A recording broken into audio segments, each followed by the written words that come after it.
Jadi kalau misalkan kita sehari-hari nih ya, kita sehari-hari punya banyak kegiatan, banyak hal yang tanpa kita sadari kalau misalkan kita ngelakuin itu lebih banyak, kadang hasilnya juga nggak memberikan hasil yang lebih baik.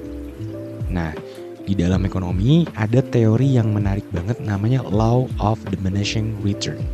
Kalau di bahasa Indonesiain artinya sebuah hukum yang menunjukkan kalau misalkan kita ngelakuin sesuatu, returnnya atau hasil baliknya itu nggak jadi lebih baik. Contoh kehidupan paling gampang ya. Mungkin teman-teman yang lihat video-video gue sebelumnya ya gue olahraga. Kalau misalkan kalian lihat gitu ya video olahraga yang lagi nyari workout for beginners, sering banget mereka bilang untuk workout full body sebanyak 3 kali seminggu. Very simple. Biasanya 3 kali seminggu misalkan dia bench press, dia pull up, squat, terdiri dari 5 aja gitu.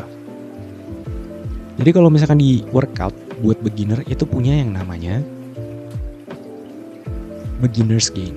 Jadi dia tuh bisa ketika kita masih baru mulai gitu ya, dia tuh bisa dapetin hasil olahraga yang paling maksimal dibandingkan kalau misalkan orang udah ngelakuin itu lebih lama. Nah ini menarik teman-teman. Jadi kalau misalkan kalian nih workout sekarang 3 kali seminggu, terus kalian makin lama gitu ya, makin rajin, makin hobi sama olahraga, lebih tepatnya ke gym, terus kalian bikin workout kalian tetap di 3 kali seminggu, hasilnya lama-lama jadi gak semaksimal di awalnya. Jadi kalau misalkan teman-teman nih mulai lama olahraganya atau orang yang udah cukup profesional, biasanya mereka gak mungkin 3 kali seminggu.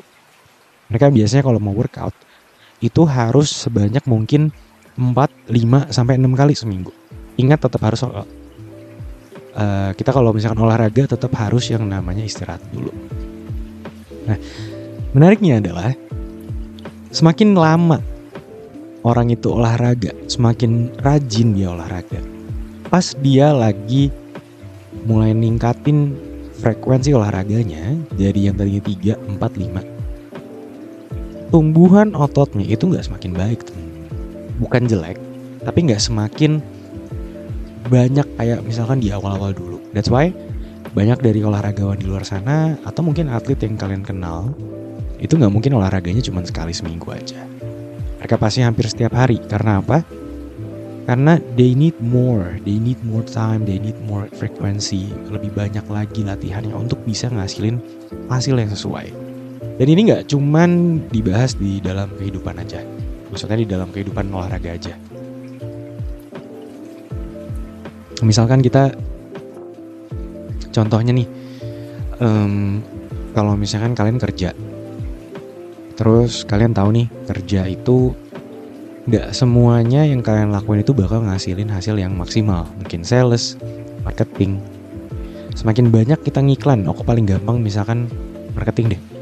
Semakin banyak dia ngiklan, belum tentu hasil leads-nya atau hasil penjualannya juga meningkat gitu. Jadi law of diminishing return itu gak cuma ada di ekonomi, tapi di dalam kehidupan kalian masing-masing. Coba sama-sama komen di bawah. Apa aja sih di dalam kehidupan ini selain kita olahraga atau mungkin kerjaan yang semakin banyak kita lakuin itu hasilnya juga gak semakin baik. Nah itu harus coba dicek ya teman-teman. Karena kemudian kalau misalkan kita punya beberapa hal di dalam kehidupan kita yang terlalu banyak kita lakukan dan hasilnya gak semakin baik, mungkin kita harus ngecek juga ke diri kita masing-masing. Apakah ini bermanfaat buat diri kita?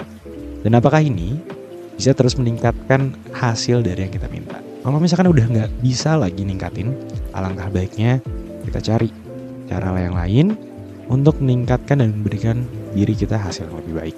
Ini jadi kayak podcast agak motivational ya, tapi ini membantu banget aku dalam kehidupan sehari-hari karena aku sadar semakin banyak aku ngelakuin hal ini gitu ya, semakin banyak aku ngelakuin hal yang sebenarnya udah gak ada hasilnya lagi, aku semakin buang-buang waktu dan masih banyak hal lain yang bisa aku lakukan untuk mendapatkan hasil yang lebih baik. Kayak gitu teman-teman. Ini adalah video podcast pertama yang aku harap bisa memberikan teman-teman suara ya. Kalau misalkan mau tidur, mau di jalanan, jadinya punya orang untuk diajak ngobrol.